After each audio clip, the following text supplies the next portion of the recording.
Good evening. Welcome to the Diablo 3 podcast. I'm your host, Flux. We are online at diabloii.net. I'm joined tonight by Dave the Brave. Hello. Who's not been here for a while. Right. And when we last on the show, months ago?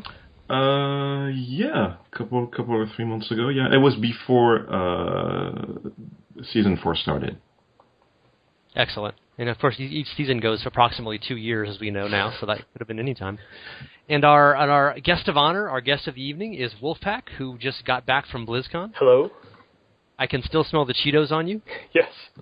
The Cheeto dust accumulated from thousands of WoW players. No, it was actually like tons and tons of excessive aftershave. And was that you or the other people? Both.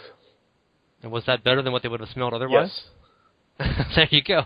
What was the temperature waiting in line there? Like 85 or something? I don't know. I didn't have to wait in line. Well, I mean, the commoners outside who had to wait in line. No, it was in the morning, so it was nice and cool. And it's been like 65, 70 degrees in the mornings. A record cool wave hitting the LA region. Yeah, it's wonderful. We were discussing how many coats you had to wear. It's actually often really cold inside the convention center. You'll be under like some air conditioning event playing a demo for an hour, and you'll be outside. Everyone's wearing shorts and t-shirts, and you go inside and it's like 57 degrees because the AC is just blasting the whole time. Yeah, I actually wore jeans, and I was not upset with that decision. Okay, so it is Sunday night, and BlizzCon was Friday and Saturday, and Wolfpaq, you were able to attend for us. It was a real long journey for you, right? You had to drive like 15 minutes? Yeah, 15 minutes, 5 minutes for parking. That was terrible. 20. Have you recovered from the ordeal yet? Yeah, I had to fill up my gas tank. Oh my God, it's a challenge. You know, everyone else is flying 7 to a chair, 14 people in a hotel room, and they're flying back to across the country on like discount fares and like hiding in a luggage rack with a giant bag of BlizzCon souvenirs. Yeah, no joke. One of the people I ended up talking with and befriending while I was there flew in from Brazil. And boy, were his arms tired. Hello. Exactly. Okay, so Wolfpaq, a little bit of real life before we get into the whole BlizzCon thing. Not that we're in any real hurry to get to BlizzCon, apparently, and nor were you. But you are now your name is obviously kind of a plural. It's PAQ because you were probably made it up when you were 14 and it sounded cool at the time, right? Yep, absolutely right. like everyone's email name that haunts us forever. At least you're not on AOL, right? Yeah. But you actually have become a Wolfpaq. You were married when I last met you we first met at BlizzCon at the Reaper of Souls demo. Sorry, what's that called? Launch party. Yeah.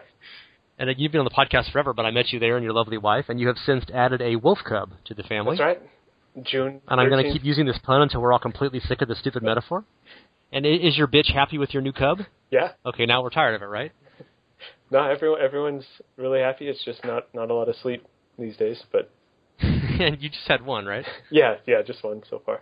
And is it quadrupedal, or is it a proper human? Proper human. It's a male. Okay, awesome. He's male. You're sure? Yeah, for sure. Okay, good. And is your bitch tired yet still? Okay, we should probably quit this metaphor now, right? She's fine. Yes, exactly. Are you the alpha male still? Yep. Okay, good. Okay, are you tired of this yet, Dave the Brave? I'm listening. Yeah, well, no one else is either. So, okay, moving on. Anyway, congratulations on your new addition to the family, Wolfpaq, and I'm sure you were happy to get out of the house for a couple of days at BlizzCon. That was a nice break. I appreciate it. Was your wife overjoyed? You said, hey, honey, I'm going to the gaming show. Have fun with the baby. Well, it got me out of a 1-year-old birthday party on Saturday. Well, there you go. And you will be paying for that for the next 10 years of your life. Yeah. Every time there's a disagreement. Remember that time we went to goddamn BlizzCon and done the baby party myself? Nothing like that will happen, right? No. Was this your first BlizzCon? No, it was my third. First one So with a press badge, but it was my third time going. How did you enjoy not waiting in line? It was pretty awesome. Yeah, it was really awesome. The thing was, I'm used to being there with friends, and since this was sort of a last-minute thing, I was just there by myself, so that part wasn't quite as enjoyable. And you know what? I realized you spend so much time waiting in line, like, when you're there as a regular attendee, that when you don't have to wait in line, suddenly I was like, okay, what do I do now after I'd done all of the demos like 3 or 4 times, Yeah, it's you see people waiting in line forever, and there's like machines up in the press level for the media, and of course, I've been there multiple times. I wasn't able to go this year because I had to work, which is why you and Tyr were able to go for us. But using our press pass that we had available. But I mean, I'm like just nonstop, you know. Like the second that I'll watch the demo, you know, I'll go up and I'll watch the panel, and then I'll race upstairs and I'll type a bunch of stuff up for some news posts, and then I'll go play the demo for half an hour and go type news posts, and I'll have like a dev interview, and I'm running back and forth. And you really need to not wait in line when you're media, because you can't like work on your next headline while you're standing in line for Overwatch, right? Right, exactly. But you were there just kind of trying to get some Diablo stuff, and obviously it wasn't a huge year for Diablo. Yeah. So you didn't have a whole lot to do, and you were able to check out some other games. Were you able to check out opening ceremonies? Did you check out Overwatch? What else did you do? I did check out the opening ceremonies, and the only mention of Diablo 3 was in the Overwatch Digital Deluxe package, or the Origins package, I guess that's what we're calling it. The Wings of Mercy. The Wings, yeah. That was. Or as I keep typing it, the Wings of Merch. Yeah. Yeah, that was the only mention of Diablo in the opening ceremony, so I was like, okay, that was cool. And I spent, I'd say, about half my time up in that room you're talking about for the media, where the separate demo stations are, and the other half of the time in the Slaughtered Cafe, because they actually did have a bunch of devs just sort of wandering around there to talk to, but it was impossible to get like formal interviews done. You know, it was just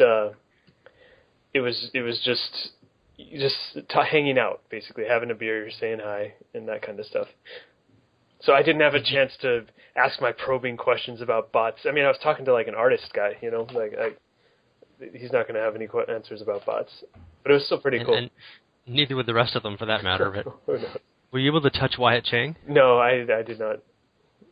There was no Wyatt Chang petting zoo this year? I'm sure he was there. He was probably in interviews, which I was not able to get into.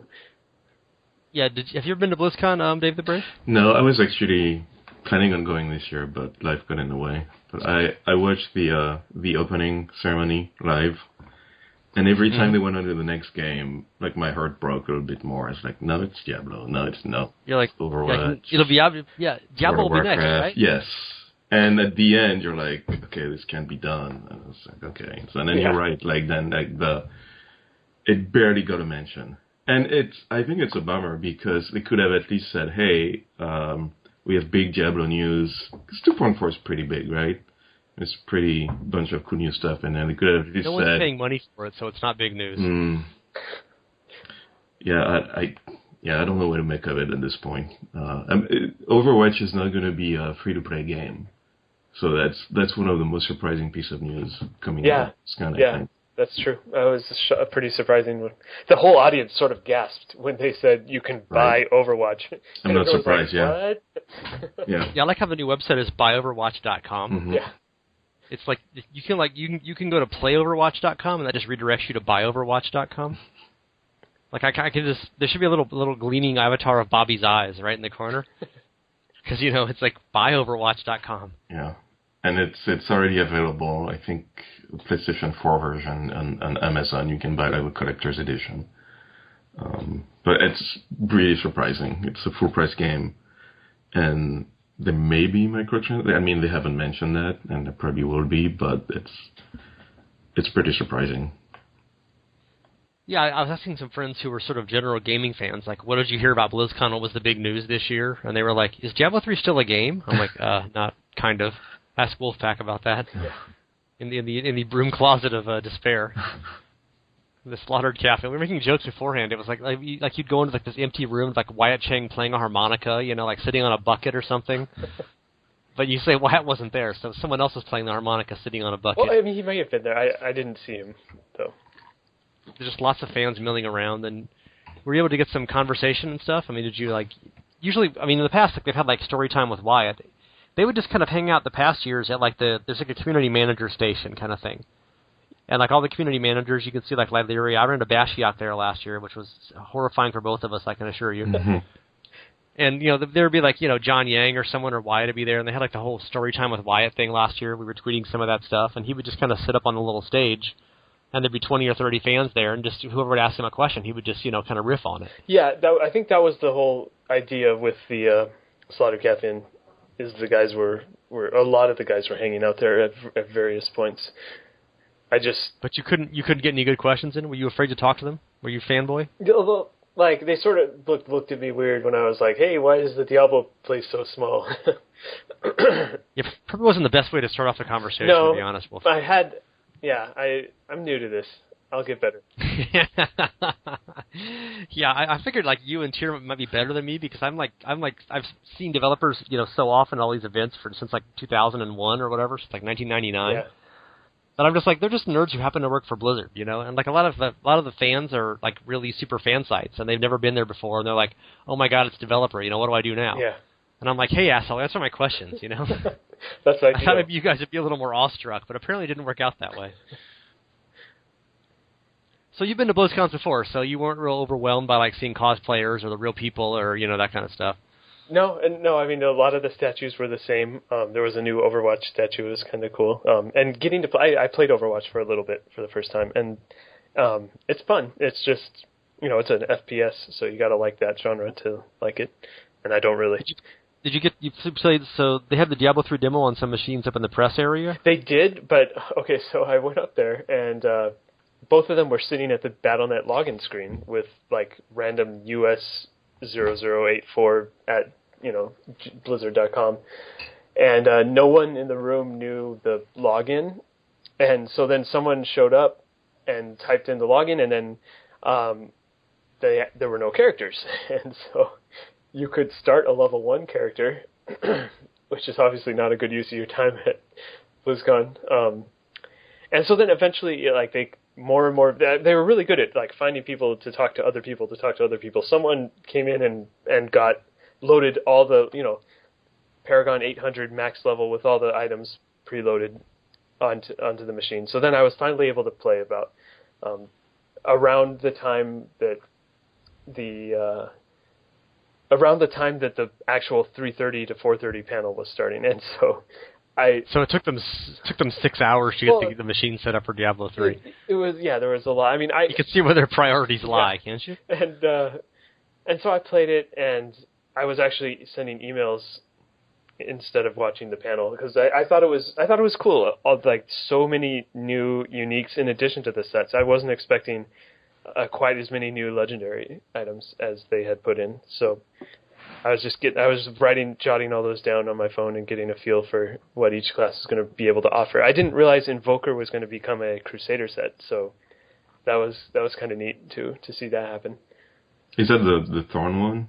Yeah, that's right now it's classless Thorn one, but it becomes Crusader. Like it makes it so you take some damage resistance after you use Bombardment or something like that. Okay. Yeah. For the 4-piece.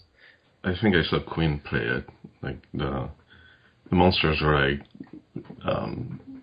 floating out like flies around him. Like it seemed pretty cool, pretty fun to play. Yeah. Yeah, I mean, there was a new unique that makes slash hit in all directions, and the 6-piece bonus of Invoker causes the first enemy hit by your basic attacks to take something like 200% of your Thorns damage or something ridiculous. Mm-hmm. And he had the new perfect Topaz in his weapon that was adding 20,000 Thorns, and the new Legendary Gem adding like 11.5 Thorns. So. Oh, okay, yeah, I didn't see that, but yeah, they were like the monster was just like dying left and right. It looked pretty fun to do bounties with or something maybe. It was pretty cool. It was very powerful, and I think of all the pre-built classes they had there, the Crusader felt the most powerful, which was kind of weird. Mm-hmm. But it was and with Thorns, of course, they've been saying for years they want to make Thorns viable. So here we go. Yeah, he had something like 250,000 Thorns damage on the character screen, but then there were so many procs building it up. I saw it, just glancing at it, I saw it get up to 500k at one point. Let's just remember how everyone was excited by Hammerdine before Season 4. Yeah, that's very true. So no guarantee this will be great. Yeah. And so we were talking about this before we started recording here, but could you get a sense of if botting is going to be enhanced or made less or more difficult in Season 2.4? Because you said there were streamers playing, so I'm assuming you meant there were just computers set up playing, and the streamer would come back every half hour just to check his Twitch feed? So as far as, did you want to take that one, Wolfpaq, or? No, I didn't actually watch streamers playing. So what I understand is that... Wolfpaq, one second. Wolfpaq, if I give you a press pass and you go to BlizzCon and watch a streamer play a game, I'm never giving you a press pass again. So I'm glad to hear you didn't actually watch that. I went to BlizzCon and watched a guy play a video game. Like, what is this, the StarCraft World Championships? Great, awesome. Okay, go ahead, Dave. So it was part of the official schedule, as far as I could tell. I didn't watch it live, but if you go to Queen69 and DavetheBrave's Twitch page, I think it's you can bring it up. It's like their last stream that had broadcast or something. And apparently they had set up computers, like they had reserved a 1 hour slot for those guys. Oh. Just so specifically that they could, show it off, I guess. So like Queen went through each of the classes one by one. And I didn't watch all of that mods. I think I just watched him play Month a little bit, but I gotta go back to the whole thing. So they have streamers giving like a preview of 2.4 with new stuff. That's kind of a cool idea. Right. It was interesting because Queen, was just like everyone else. Like he had just heard the news, so he was trying to figure out like what's what and read what the powers were and try to figure out on the spot. So it was pretty fun to watch. So we're going to get into all the patch 2.4 stuff in a minute here, the whole preview and the new stuff. But a couple last things. So how was your overall BlizzCon, Wolfpaq? I mean, obviously you weren't there with friends and hanging out and waiting in lines as usual. Did you find it enjoyable? Did you enjoy the Warcraft trailer? Was there a different vibe to it this year? Yeah, it was. Diablo 3 being barely even included made it different for you? I was really impressed with actually the StarCraft introduction and the opening ceremony. Like I have no interest in StarCraft as an esport just because it's not really something I can follow because I'm not a big StarCraft player. So when I'm watching the pros play against each other, I have no idea what's happening.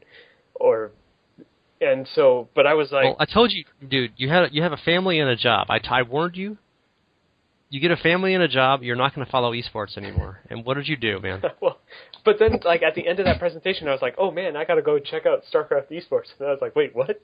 Wait, what? How did they do that to me in just, like, 3 minutes of presentation? But it was cool. I had a really good time. I loved being able to play as much as I wanted whenever I wanted. And I really thought, even though the Slaughtered Calf Inn was small, everyone there with a blue shirt, or not everyone, a lot of the people there wearing a blue shirt were actual like devs on the game. So that was pretty cool. And I did have a chance to talk to, like I mentioned earlier, a couple of the artists and just to talk about how they make the decisions to do the things that they do, like the new barbarian sword that causes avalanche and earthquake every time you war cry and threatening shout, is this massive, huge curve with the blade coming down past the handle. It looks kind of epic. I mean, I'm not doing a good job of describing it. And there's like lightning rings going down the blade, and it looks really, really cool. Not like stuff we've seen in Diablo before. So it was neat getting to talk to that guy and have him just say like what the process is and how he got the inspiration for the blade and stuff like that. I wish I could have recorded, like had that conversation where it's not 30, 50 decibels of noise in the background. Yeah, there's always so much background noise there, you can't hear anything. Yeah, exactly. Even tucked away in the Slaughtered Calf broom closet, you still can't hear much, right? Yep. Not to drag too much outside of Diablo 3, but I'm curious if you guys saw the Warcraft movie trailer and what you thought. Yeah, that was my next question, actually. So did they put that in the opening ceremonies, I assume? They did, yep. Yeah, there was the world premiere, and it looks... I'm skeptical just because of the history of video games and movies, but it looks... Does the word ooey bowl mean anything to you? No, what is that? He's the worst director in the history of cinema. But he's not directing this one, is he? No, and I'm not sure anyone's directing this one. I think Chris Metzin's throwing darts at a board to make this movie. No, they brought the director onto the stage with a bunch of the actors. Yeah, they had him like 2 years ago at the panel, but they have like no footage yet. Just like put him in a chair and like asked him questions, like, will there be orcs in the movie? Yes, there will. And so anyway, they played at the opening ceremonies. I'm assuming the Warcraft fans went crazy for that. Yeah, everyone was really excited. And it I was used to play hard to tell from the broadcast, but yeah. Yeah, people were going absolutely nuts. And have you watched the trailer since then? I mean, like on YouTube or whatever, just to see what it's not like when there's a million Warcraft fans screaming? No, I haven't. But I mean, like I said, I'm skeptical. I'm curious of how it looked on stage because on the streaming from the Blizzcon virtual ticket, it did not look good. Like it looks like it's like it was filmed for 3D, but it probably was. It probably was, but then it looked just weird. Like it looked a little off, and maybe it was because they have like this mix of live actors and CGI orcs, but it. Yeah, no other movie mixes live actors and CGI features anymore. It didn't look like it was doing it very well. That's certainly a revolutionary technique. Right. I don't know. It looked a little off to me. But well, I only saw it on YouTube. I mean, I didn't watch the opening ceremonies thing. I just saw the actual trailer on YouTube, and I thought, I mean, it looked okay, but I thought it was a really bad trailer in terms of if you're not a Warcraft fan, why would you want to see this movie? I'll agree with that. Like it's just sort of like random battle scenes, and there's like pink orcs, and then there's green orcs, and there's humans with giant shoulder pads. Yeah. And they're all just sort of issuing these like stock phrases like "We must defend our homeland from these monsters," you know. And it's just like there's no sense of like what the plot is. I'm sure if you're a Warcraft fan, it all makes sense. You know who the characters are, and it's like awesome. But I mean, I'm not a Warcraft fan. I don't hate Warcraft or whatever, despite the fact that I run a Diablo site. But I just like I mean, it's just like there's a lot of CGI stuff happening, and there's like explosions and fight scenes, and it just didn't seem like it was edited like as a trailer to make you interested in the product if you didn't already know it. And I watched it literally. I watched it like 10 seconds after I watched the trailer for the new Warcraft expansion or whatever, right? Where they're like flying on these like sky barges and having battles with like the Burning Crusade or whatever again. Yeah. And that has like a plot, like I don't know who the characters are, but there's like this human and he's like, he's got messages, and there's like this elf archer who's helping him, and they're fighting these giant glowing dudes. Yeah. And I'm like, this actually has a story and a plot. I would like this like leads me into a larger thing that I would want to watch. Whereas the Warcraft movie was just like a bunch of like random clips of like battle scenes, It just looked like sort of like filler from Lord of the Rings or something. Yeah. That sounds about right. Yeah, it's like generic fantasy story number 458. Yeah. I mean, people in comments were being all snarky on like YouTube and saying, straight to video. But I mean, I'm not. Maybe it's fantastic. I have no opinion, but it gave me no interest in seeing it as someone who doesn't know the Warcraft lore already. And I was just surprised that was like their first official trailer. I would have thought they would have made a huge effort to sell the story and to sell the characterization, Yeah, right. I agree with that. And I'll furthermore, as I'm slandering it horribly, I don't mean to, but I mean, I loved the orc scenes in Lord of the Rings, like when it was just the orcs, like when they were carrying Merry and Pippin after they captured them and stuff. Yeah. But it was, it was humans in makeup, but like all the orcs had like this personality, and it's all meat's back on the menu, boys, that kind of stuff. I mean, that was I would watch a 3-hour movie of just the orcs in Lord of the Rings. I thought they were awesome in Peter Jackson's film. Actually, that's what I was thinking the whole time. It's like this looks like a kind of cheap knockoff of Lord of the Rings. And and the trailer is just obviously CGI of these orcs just sort of being dramatic. And I've been saying this for about 5 years, and I'm sure no one cares about it but me, but they have such giant tusks. The lip sync makes me I just laugh. It's like when they were when they did that the Black Soulstone cinematic for Diablo 3, and there was all this stuff about how they had really had to work to get the lip sync work for Asmodan because he has like a sideways vagina mouth and he's got like giant teeth, and they were like, we had to like make his tongue part of the lip sync because he doesn't actually have any lips.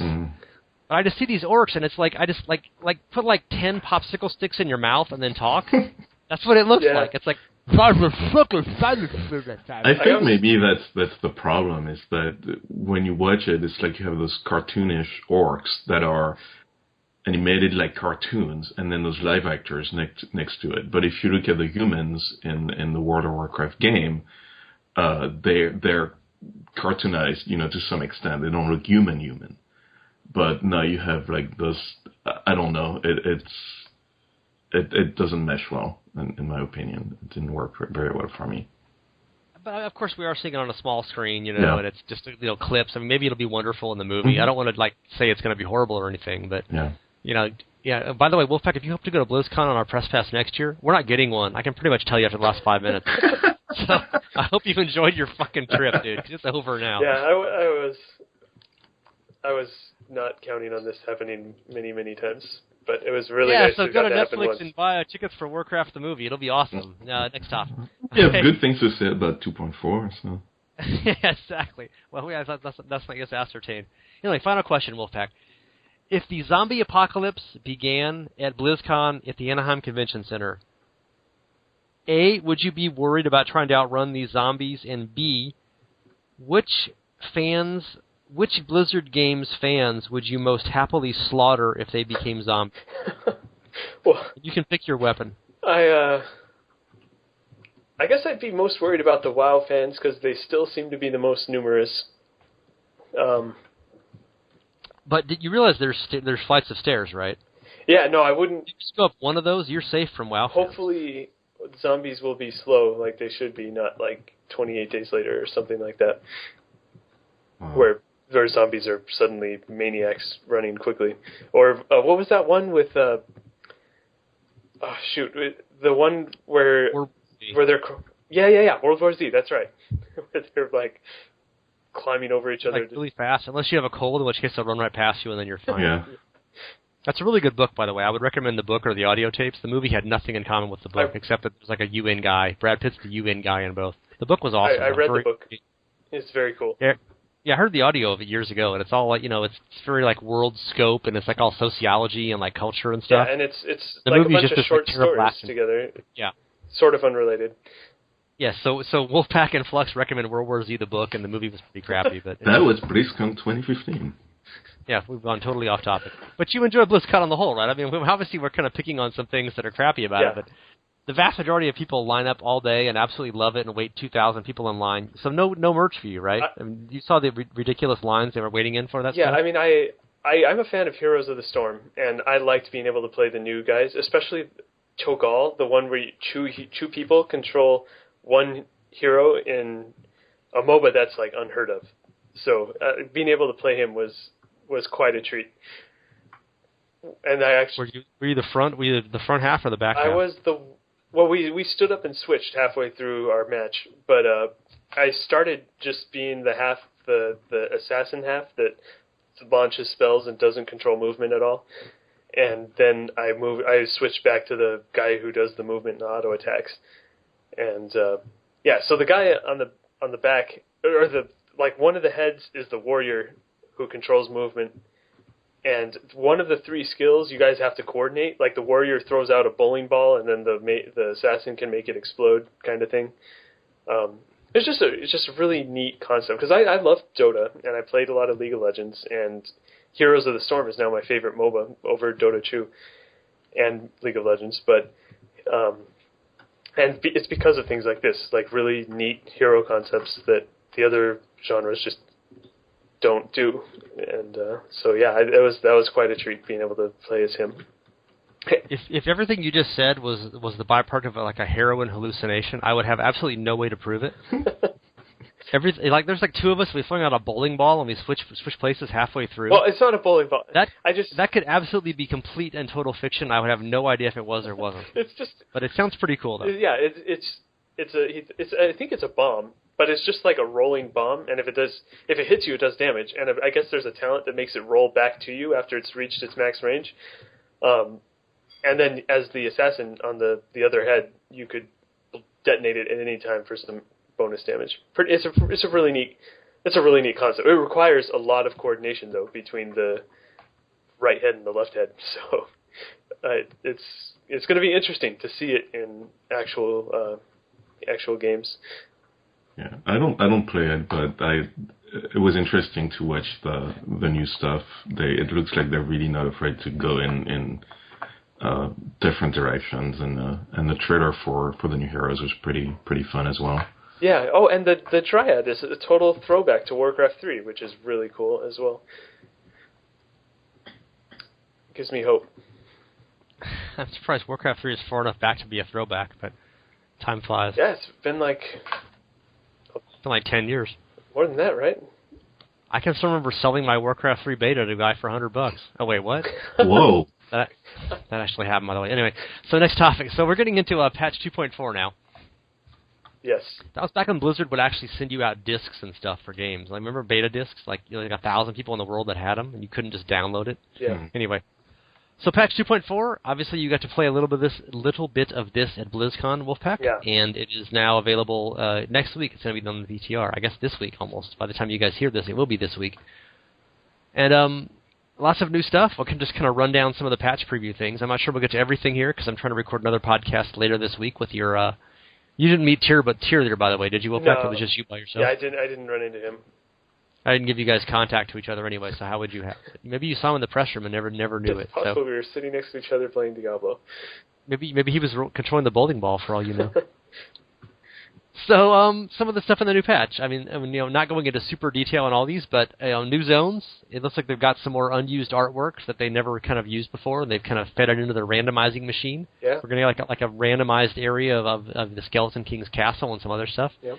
Did you see any of those in the demo, Wolfpaq, or do you just see the screenshots? What do you think? Yeah, the demo was set in the new zone in Act 5, which is an island, and it's pretty cool. Like every single monster is new. The ones that stuck out to me were the big treant-like things, and so what's the theme? Is it like freezing cold? Is it? People haven't seen it at all. Describe a little bit of the overall. Well, it's this dark. Oh, and so they talked about this at one of the sort of fireside chats in the Slaughtered Calf Inn, and the whole idea behind this island is that there's no humans. So originally they were planning to throw some of their humanoid monsters on it, but then they said no. You know what? This island has not been touched by humans. So there's no shacks, there's no cellars, there's not even any zombies, because they wanted to keep it like this is a primitive island that is unexplored and is very hostile. And so I like some of the monsters, like I mentioned, there are these jagged looking trees that come at you, and there's a guy that uses the same model as the Yeti, but he's totally reskinned and recolored, and he's hideous. He's like glowing red and does a bunch of damage, and there's some wolves who come at you, which I appreciate the the Wolfpaq. Did they understand? Did they automatically pair up with you because they took your alpha leadership? No, they attacked me, but I killed them, so it was fine. And well, you had to establish the pack leadership on right, and you said Blue, watch it. Click. Come on, Blue. No? Was that a different movie? I think so. I think that's a different movie. Sorry. But yeah, I mean, it was. There's these like you go over bridges right over the ocean, and there's this really cool background animation. Who built a bridge if there's no humans there? I think it was like shipwrecks bridges or something like that. I think like humans tried to get there, and it wasn't quite clear to me. And you know what? There is one event there that is a tower. Who built the tower if there aren't any humans there? Someone. That's the mystery, right? No one knows. It's you have to play and find out. Or do you think the artists who did the human stuff quit like 6 months ago and they were just SOL, so they decided to make a story to match? That's possible. I doubt it, though. I think they just wanted to try something new.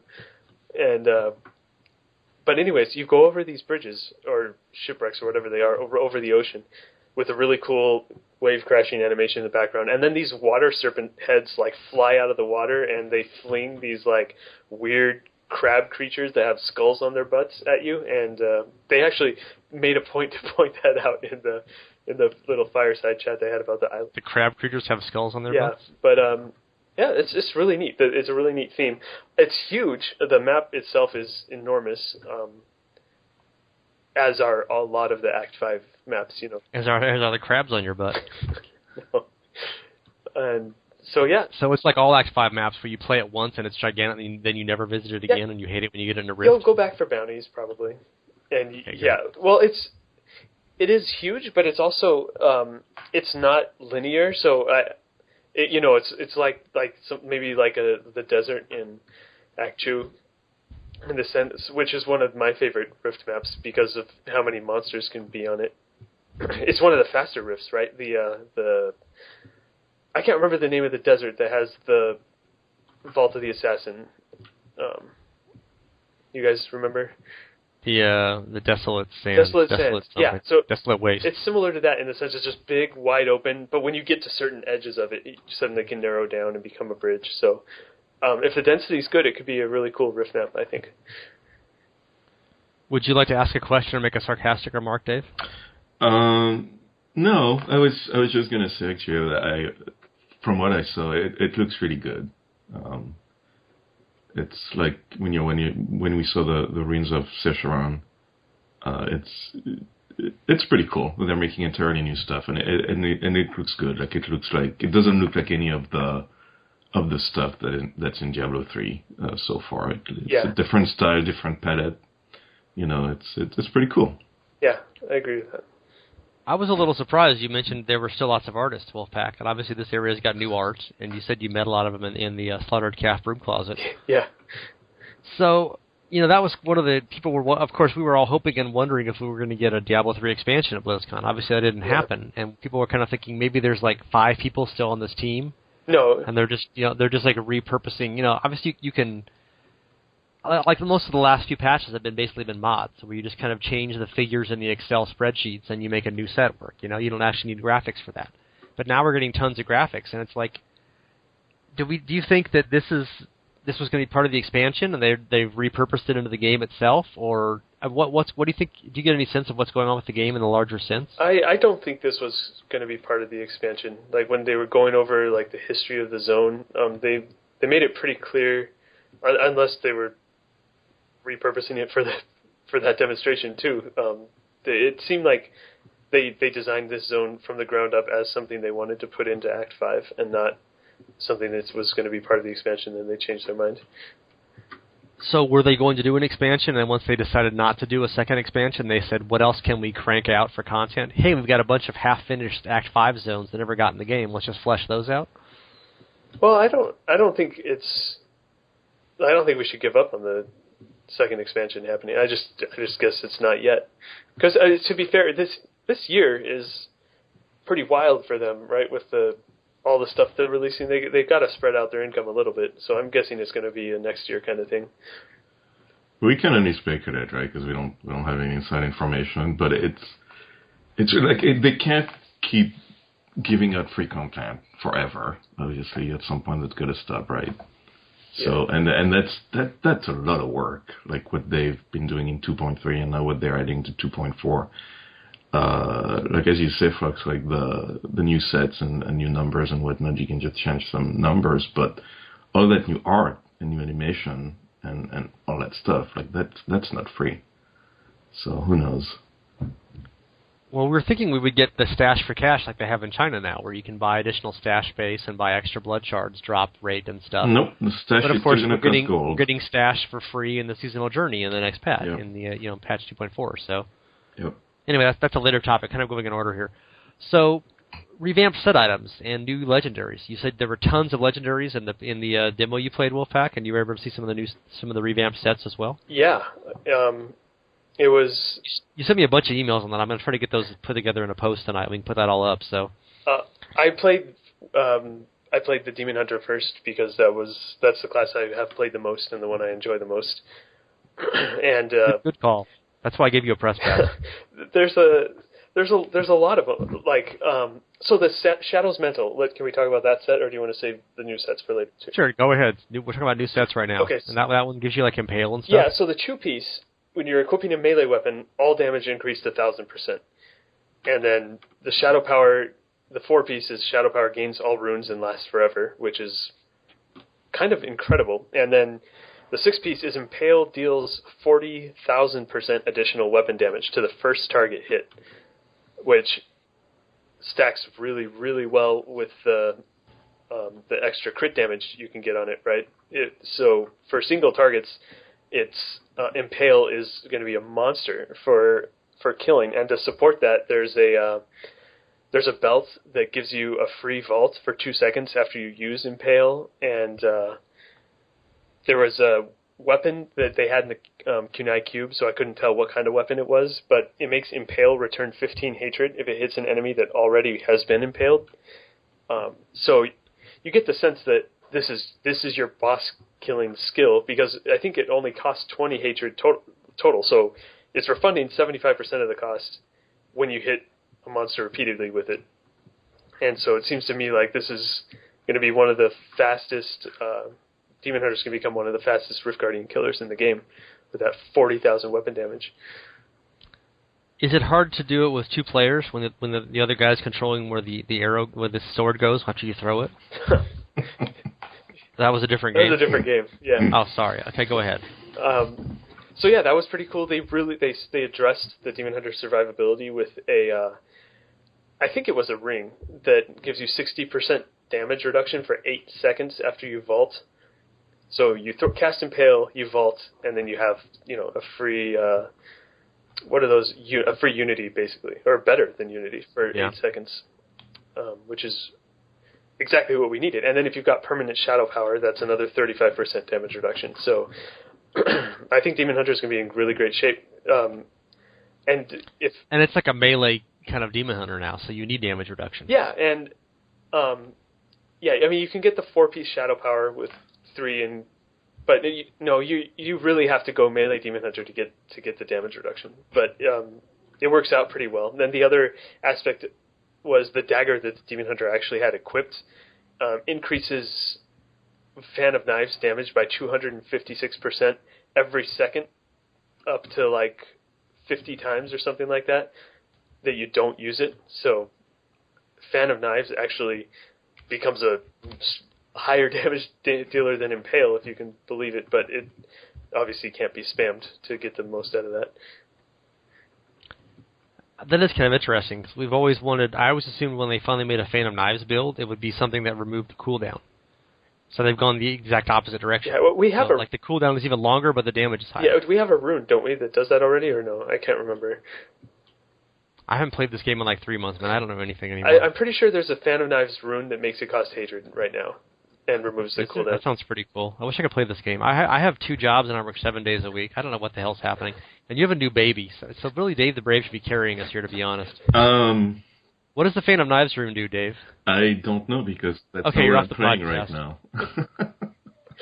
I'm playing Monk like everyone else. Any other new set stuff from either of you guys? Can we talk about the Invoker set? 10 of them. 10 existing sets redesigned. It's a big number. Well, we're not going through all of them, so pick your favorite. What's your favorite new set, Dave, and what do you want to talk about it? I don't know. It's just the overall info that I find interesting, because now all sets have 6 pieces. Well, Dave, what's your favorite class? It's the Monk. All right. So did you see the? That's a rare decision in 2.3. The Sun Wukong redesign. Did you get to see that? I'm looking at it right now. Okay. Oh yes, I saw Queen play actually. Yeah, that looked pretty cool with the. No, it's like Sweeping Wind oriented. Like it. Yeah. You build stacks of Sweeping Wind and you just unleash them, I guess. Yeah, you consume it, and every second that Sweeping Wind damages an enemy, it spawns the taunting decoy that explodes. Right. But it doesn't seem to boost the EP, and it doesn't boost the EP anymore, the Exploding Palm, which it used to do, right? Or it does right now. Yeah, I think so. Yeah. Yeah, no, now the only 3 spenders are Lashing Tail Kick, Tempest Rush, and Wave of Light that consume the Sweeping Wind. Right. But watching Queen play, it looked real fun, because the stack went up pretty fast. Yeah, the thing that threw me, I mean, I love Monk too. Monk was what I played in Season 4, and there was a belt that the Monk was wearing that added 2 stacks of Sweeping Wind for every second it didn't damage an enemy. Right. Which was awesome. Yeah. It looks like a lot of fun. Yeah, that was the thing that always drove me crazy with Sweeping Wind, is that it just kept on falling off in between holes, and I didn't have 75 Spirit to spam all the time. Right. But yeah, it was really fun. Yeah. And it could stack up to 10 times now with I can't remember what was doing that. I think it was a kunai cubed weapon allowed Sweeping Wind to stack 10 times. Well, they had they added a fist a few patches ago where it would give you up to 6 stacks, but that wasn't enough to make a difference. So. Oh, maybe. Now it goes to 11. Maybe that was buffed. Yeah, that's probably it. So the next thing up, empowered rifts. You can spin gold and get like better rifts and stuff. Does this seem like a Pandora's box feature here? Do we like this idea? Yeah. I guess. I'm worried it's going to benefit like the people who play all the time. Everything in the game benefits people who play all the time. Even more so. Like, well, I mean, it'll give us a good use of those puzzle rings, you know? Like, once you hit, like, 25 billion gold, you're like, what's the point? True. I'm sure we're going to see gold farming builds, like, I have no doubt. Yeah. Because some of the new items are actually... there's a new item that... for the Witch Doctor, I think, that increases your pickup by 20 yards or something. Yeah. Stuff like that. So we're definitely going to see gold. So Empowered Rifts just possibly give you a fourth opportunity to upgrade your legendary gems for each time you finish a greater rift. Which doesn't seem like a real big deal, but when you're doing, 5,000 tries to get just the perfect rift, to get one level higher, getting an extra roll, I guess, makes a big difference. Yeah. And finally something for the really rich players to get an extra benefit from. There's been so little of that in the game to this point. So. Well, I mean, also, if you're just trying to get a bunch of gems to level 25, it's going to take less time. I mean, 25 divided by 4 is what? 6, basically 7 down from one less run, I guess. And, as you say, it'd be nice to actually care about... 2 less rifts that you have to do to get a ring to 25. So that's and cool. originally care about gold again, Yeah. Boon of the Hoarder, etc. So... Yeah. I skipped over the new set dungeons. We had a whole news post about that today, about how some guy who did better than you, Wolfpaq, and actually talked to a developer, said that the developer said that when you die in a set dungeon, you don't. It's not actually a death. You just fail the event. It's kind of like the crumbling tomb thing now, right? Huh. Where you don't actually die if you don't finish it in time. You just restart at the start of it. Because one of the requirements for finishing a set dungeon is not taking fatal damage. Oh. And note that it's not the same thing as dying, because there's lots of items that make you not die when you take fatal damage. Oh. So it's part of the thing. So the only one we have a screenshot of shows, the set you were just talking about, the Witch Doctor, the Demon Hunter set, with the Impale, and it says objectives. Kill X number of monsters inside 5 minutes, kill every elite with Impale, avoid all arcane damage, and you cannot take fatal damage. So the debate, I put a vote post up about this morning, saying should this be the case, and should hardcore characters die if they fail this, etc. And of course, all the people who don't play hardcore say yes, but that's how these votes always go. Hey, I played hardcore for seasons 1 to 3, but I, for obvious reasons, cannot be playing hardcore now. Did you get to see any set dungeons in the demos at BlizzCon? I mean, they have a green portal. And it's green, dude. It's hella green. I didn't see it. I don't know if it was available because we were just doing the Act 5. You couldn't go back to town. Town portal was disabled. So, yeah, so that probably wasn't even possible. I didn't see any of the streamers. I think they tried to look for them, but I didn't see them find those stuff. Probably not even. But PTR is this week, so I'm sure we'll get first-hand reports very quickly. Yeah. But what they are, they're pre-designed dungeons. They're not randomized. So some Blizzard guys actually went through and said, here's how big it is, here's how many monsters there are roughly, here's what the elites are, here's the challenge, and you've got to do. We only have the one screenshot at this point, but you have to kill all the monsters with a certain skill, and you have to obviously use the one set that's for it. The only one we have the screenshot of is the new Impale set for the Demon Hunter that Wolfpaq likes so much. Wait, so what's the reward for doing it? EPing, dude. No, I thought there was you get the whole set or something like that. I don't know. It's not really covered in the preview. Maybe they might have gone into more detail in the panel. I haven't watched the whole panel yet, but they are static dungeons, not randomized. Up to you to decide how best you utilize your powers to complete them. There's cosmetic rewards. Yeah, mastering a set gives a cosmetic reward. You get a purple cape. I don't know, something like that. Oh, was it? They were removing season-specific items, right? That's what they were removing. Yeah, there are no more seasonal legendary items. All the new legendaries are available for seasonal or not seasonal. And so, but to make up for it, because they want seasons to feel rewarding, you get a full set when you do something or something. Yeah, the seasonal journey gives you a guaranteed set at some point, and of course you get more stash base too in seasonal journey. So. Oh, right. Okay.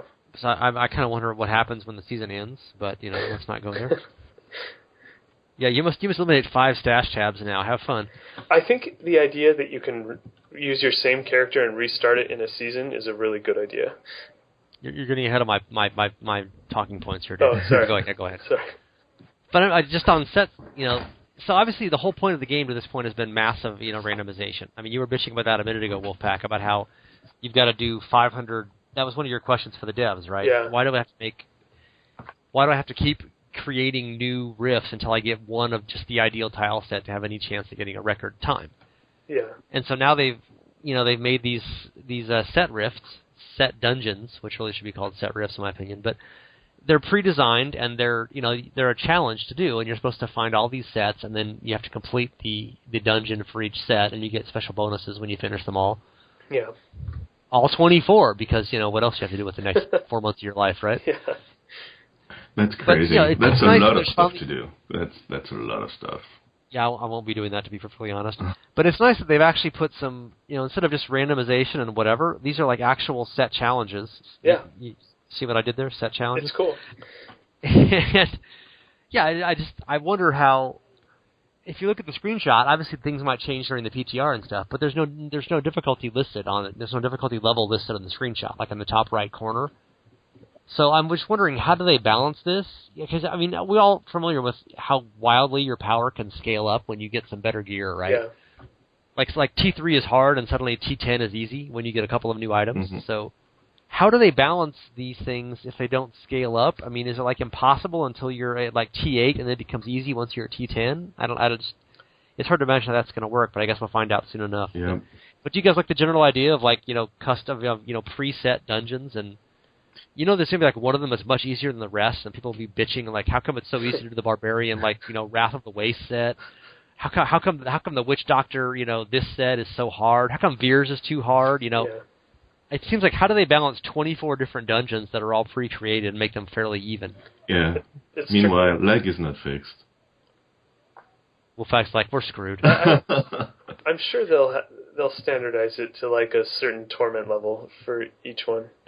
Or yeah. But I want to know T8. I want to know what not randomized means, because they don't say handmade. I think that's what they mean. Do you think so?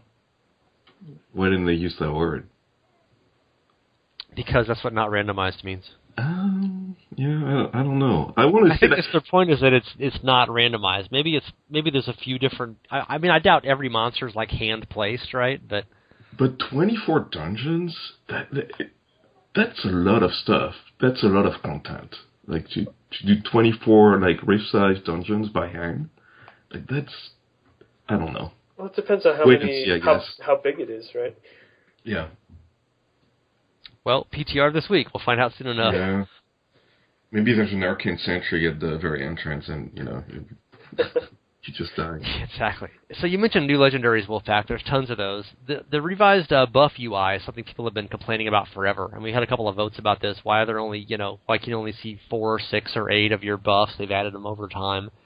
How come, other games like Path of Exile show 1,000, and Blizzard had this whole post months ago where they're we want a more elegant solution. We don't want to just show every one of them because a lot of them you don't need to know. Yeah. It's just you don't need to know that this buff is, you're playing with a monk using Inya's set or something, right? Yeah. You don't need to see all 4, aura icons forever. Right. It's just okay, please go away. Right. Did you notice any changes to that when you were playing? Did it look a little different in the scoreboard? Oh yeah, a lot of all the buffs that had to do with skills you were using don't display there anymore. They display over the hotkey for the buff itself. For example, the wizard, if you used one of your armors, you would just have a little green bar above the armor hotkey, indicating that slowly moving down, dwindling down, saying, okay, this is how much time you have left on the armor. So it doesn't take up a hotkey space. And since I played the Demon Hunter first, and the Demon Hunter doesn't exactly have very many, the Shadow Power lasts forever, right? And I didn't notice it because all of the procs were still on the hotbar. But then once I moved on and I started playing Monk and started playing Wizard, I noticed right away that, yeah, any skill the example I used was Sweeping Wind, which could stack to 10 in the demo because of that weapon in Keen Ice Cube. You just had a number right over your hotkey. It was in green or something, and it was indicating, hey, yeah, you have 10 stacks of Sweeping Wind, and then the little green bar kept on going down and then back up, down and back up, down and back up, to indicate how soon you were going to lose a stack, or you lose all of your stacks, really. So it was intuitive and it worked better? Was it an upgrade? You liked it? Oh, I thought it was great. Because I don't need all that space.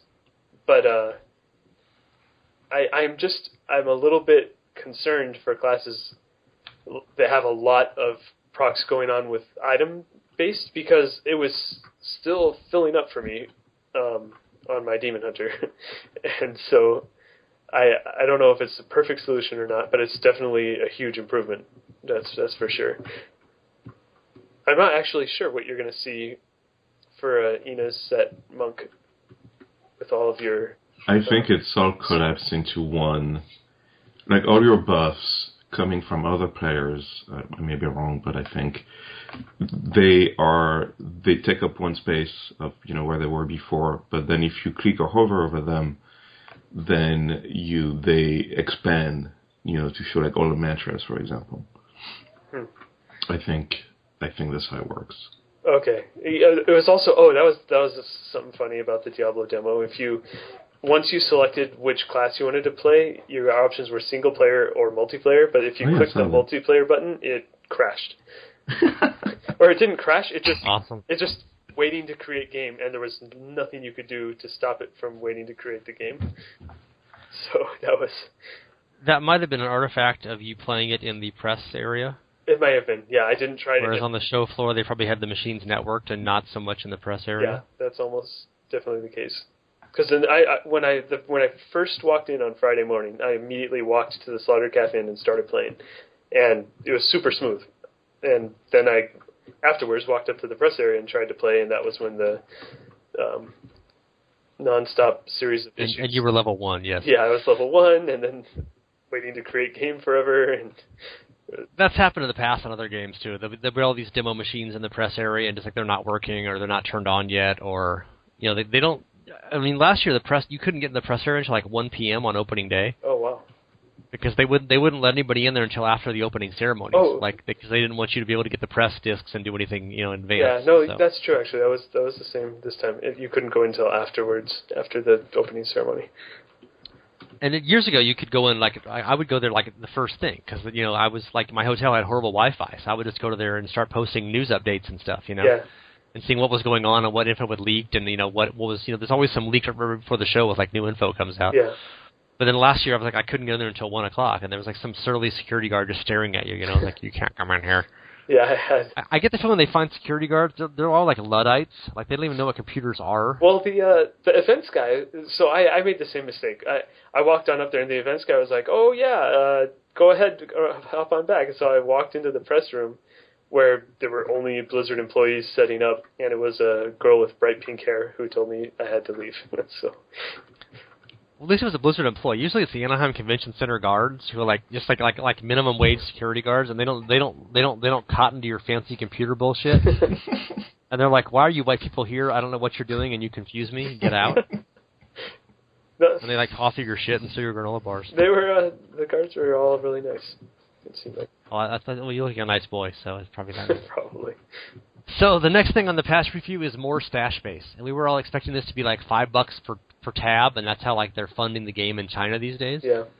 And they're just going to give it to us for doing the seasonal journey, which is like not hard until you have to get like level 70 legendary gems to get your fifth stash tab. Right. Were there additional stash tabs in the demo you played there? Did you even notice? Obviously, you wouldn't care if you're playing for half an hour. The town portal was disabled, so I had no access to that. There was no stash. Yep. As far as I knew, I was out on an island. Yes, with no humans, except for the ones who built the towers and the bridge. Yeah. So what do you feel about the stash situation, Dave the Brave? I mean, everybody else in the podcast for the past months has just been, decrying this wretched situation of how you need about 50 stash tabs and you have 5. Right. I mean, I've been playing less because I have, in Season 4, I have like a barbarian and a monk. And it's even if it's just 2 characters, it's not manageable because, you need like a farming build and you need a rift build and something, and if you want to try more than one character, it's just like you just can't do it. So that's great, I guess. They doubled it. We'll see how that works. They doubled it. They doubled it. Thank you, Mr. Wilson. I just want to see what it's going to take to get them through the season journey, because I don't think I'm going to do all the season 4 journey stuff. Like, some of it is just like I don't care that much, but I really, really want the new stash space. So I hope it's going to be like take a hardcore character to like Paragon 200 or something, because I'm not interested. Just for an extra stash tab, would you do it? Man, if someone could carry me, I would, but I'm not sure. I don't know.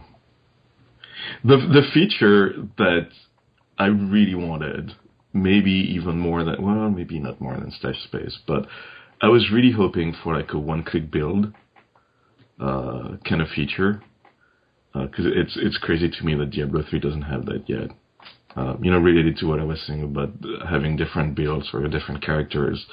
So you try to switch from like, okay, this is for farming bounties, and this is for like greater rift progression, and you forget something like systematically. We didn't equip the right kind of cube thing, or the right gems, or the right passives or something, and then you just putter off.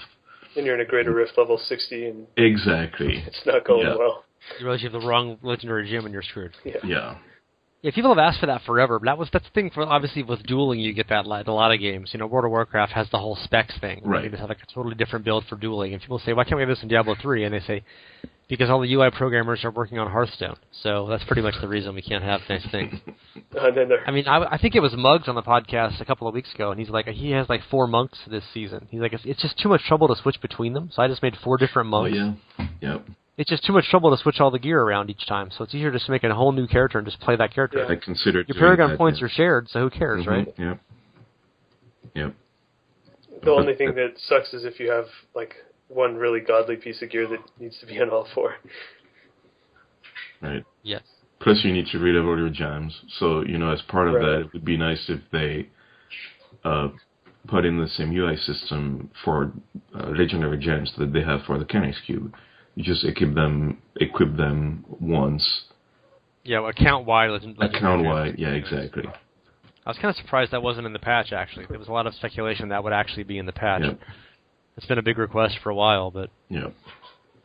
So one thing you mentioned a minute ago, Wolfpaq, is seasonal rebirth. It's a new feature they've added, and you can take... What this does in season is you can take an existing non-seasonal character and convert them to a level 1 character, and it puts all their gear in the email system. And they can just immediately go right into the season, but it preserves your hours played and your character name and stuff. So I guess it helps you save a character slot. Yeah, character slots. That's huge. Because it's really annoying now. You finish the season, and you've got these characters in the season, and they just kind of go into your main lineup, and then you want to start the new season, and you got to make a whole new character. Right. And go in and manually strip your old character's gear, but you don't want to delete them because they're your favorite, etc. Right, exactly. So it seems like a pretty good solution to that problem. I agree. Yeah, that's great. Now I can have one of each class, and then if I need to make extras to save builds or whatnot, then I can do that. Are we hearing the Wolf Cub in the background? His first podcast appearance? Yeah, you are. He's very excited right now. Well, so am I. Is there breastfeeding going on? Can we envision this? No. Your topless wife and her supple flesh? Wait, what? Yeah, I don't think he would be hey now. shrieking if he was drinking. Well, I never shriek when I'm around naked breasts either. So, do you have any seasonal rebirth thoughts, Dave the Brave? Do you like that idea? Do you play seasonal? Yeah, I play seasonal. I just don't...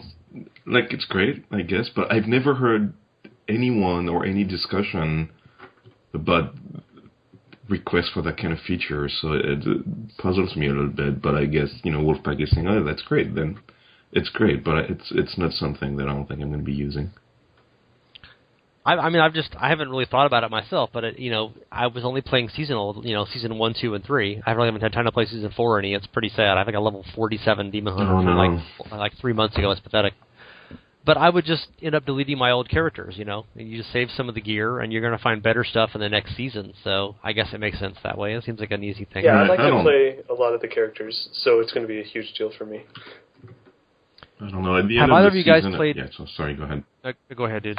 At the end of the season, I just delete the seasonal character and I keep the main, and it just mail. I mean, all the gear is just mailed, and that works fine for me. I don't need to keep track of the hours or the name or whatnot. So.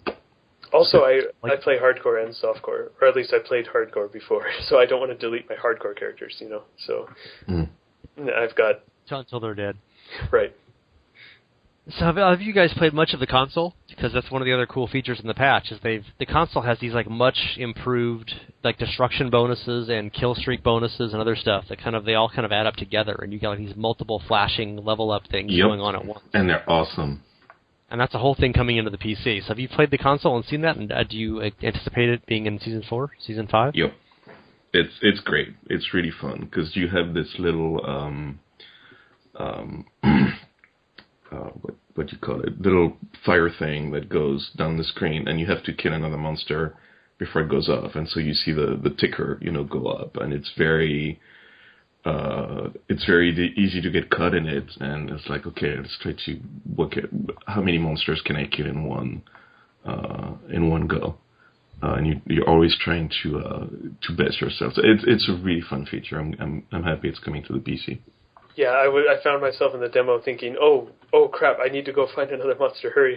Yep. Which was a sense of urgency I'd never really felt before. Yeah, and you get the XP for it, and if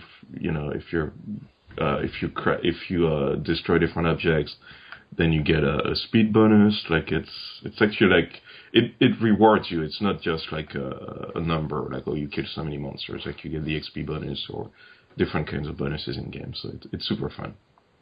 Yeah, it's like a counter that pops up while you're destroying things and killing stuff. And instead of just sort of on the PC now, you'd kill a bunch of stuff. It'll say 117 monster kill streak like after it's over, right? Yep. Yeah. And what happens on the console is it actually there's like a little counter that appears on the screen while you're doing it. So it's like combo damage kind of thing, boom, boom, boom, boom, and it encourages, like you were saying, Wolfpaq, it encourages you. You want to keep the streaks going and the combos going, and you can see how much longer you have for them. Yeah. So it really gives you more of a sense of like excitement and stuff's happening right now, and like your combo bonuses kind of tie into your destruction bonuses, and the other bonuses are all sort of at once, and you're getting like special movement speeds and stuff, and flashing lights and colors basically. All right. This is going to be super fun and open maps and high density maps. Like you're going to see records in like the hundreds or even thousands probably. It's a lot of fun. Okay, that's it for all the stuff in the patch preview. Any final thoughts on the patch? I mean, you guys are you ready? Are you going to be on the PTR next week, guys, or yep. Are you going to wait a month for it to start? What's up your plan? I'll probably try it out. About the patches, I'm just disappointed that they didn't address the Paragon situation. They've confirmed somewhere, no, we're not planning to put a cap on the Paragon levels. So nothing's being done about that. Well, I think they really just need to address the botting situation, because that'll sort of solve the Paragon situation. No, see, I disagree. I think it's the other way around. I think if you don't give people a incentive to bot, then they won't. Because you can't. It's like, back in the 90s, like the game publishers trying to catch up with the pirates. Like you're not gonna catch up with the pirates. They're gonna crack your game no matter what. People are going to bot no matter what. The Paragon does not provide any additional incentive. Like, there was botting way before there was Paragon levels. And there will be way after. Oh, yeah. People have been botting, and back when gold was meaningful and the real money auction house. To get, like, Ritter keys and gold and stuff. No, but even in vanilla, yeah. when the real money auction house was a deal, botting was a huge thing. But I think Paragon is the main motivation, like, these days. And so if you took care of that problem, then I think it would... In my opinion, the way to get after botting is to go after the incentives, because technologically speaking, you're just not going to win. Also, you can, like these bots, you can say like what items you want them to pick up, right? So if you want like if you want to wake up in the morning and have 15 focuses and 15 restraints, then you can have that, and hopefully one of them has like the stats you want, so. Yeah. It's frustrating. I agree with that. It's frustrating that they haven't addressed that. Though one other thing I did want to bring up was the chopping of the damage numbers. Oh, yeah. And displaying the K and the M next to it instead of these 9-digit monster numbers you have to parse. Yeah. After they should, I remember the last Tavern Talk or some live stream where that idea was brought up, and I think it was Wyatt Chang, just like, shut it down. It's like, no, it's not going to happen. And here we are. But it looks great. Like, it's so much more legible. Like, you can actually see, like, the damage that you're doing. So that's pretty awesome. And the other thing I thought that was really cool is that each time you enter combat, it keeps track of your highest damage numbers with a bright orange crit instead of a yellow one, so you can be like, oh, so it just really like draws your eye to the bigger damage numbers that you're dealing, which is really cool. I like that a lot because previously it pretty good. You see, especially if you're doing AoE, you see all those huge numbers on the screen. You're like, oh, what do these really mean? But I don't know. It's nice to have that one, and it restarts every time you enter combat again. So it's not like you'll see it once per map or something. Yeah. Numbers. What do they mean? Oh, by the way, for the new UI, is there a actual counter with like number of seconds or whatnot, or is it just like a visual bar?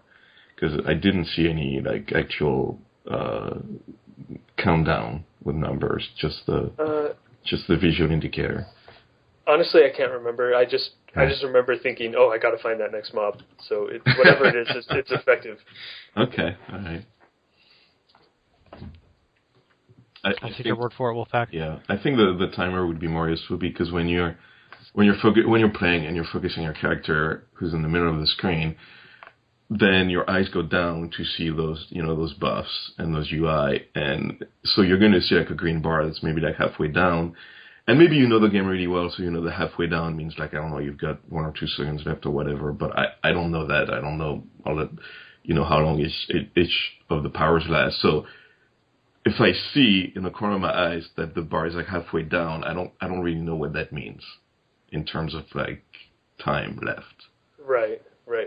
And you don't want to be staring at that bar forever. Correct. Yeah. So who knows? Maybe they take some of that feedback in the PTR. Exactly. So any other, you said you're ready for the PTR. Any final thoughts, guys? We've kind of reached our allotted time frame. You enjoyed BlizzCon, Wolfpaq? Will you be hoping to go back next year? Yeah, it was really fun. Do you wish it was every 6 months? No, because I honestly I was mostly disappointed that there was so little Diablo at this one, and I feel like 6 months from now there won't be all that much more Diablo. So hopefully a year from now they'll have something more epic to show, and we'll actually get mentioned at the opening ceremony. As other than a cosmetic reward in another game. Right. There's one thing that wasn't talked about at all at Blizzcon so far as I can tell, is the Diablo 2 remake. Yeah, Blizzard has said they're hiring some developers to... I think it seems like just programmers to make the old games work on modern computers. Huh. It seems like it got a little bit overplayed in some of the initial reports, and then GameSpot got like an additional update. I actually have a news post of that going up on Monday morning. Okay. But people, there's some Blizzard job openings listed for like, we want to make our old games great, and then people are like, what does this mean? Are you like updating them or something? People are like, they're going to remake Diablo 2 with 3D graphics. It's like, no. That's what I thought. They're going to hire a programmer to make Diablo 2 work in Windows 10. That's what they're going to do. Disappoint.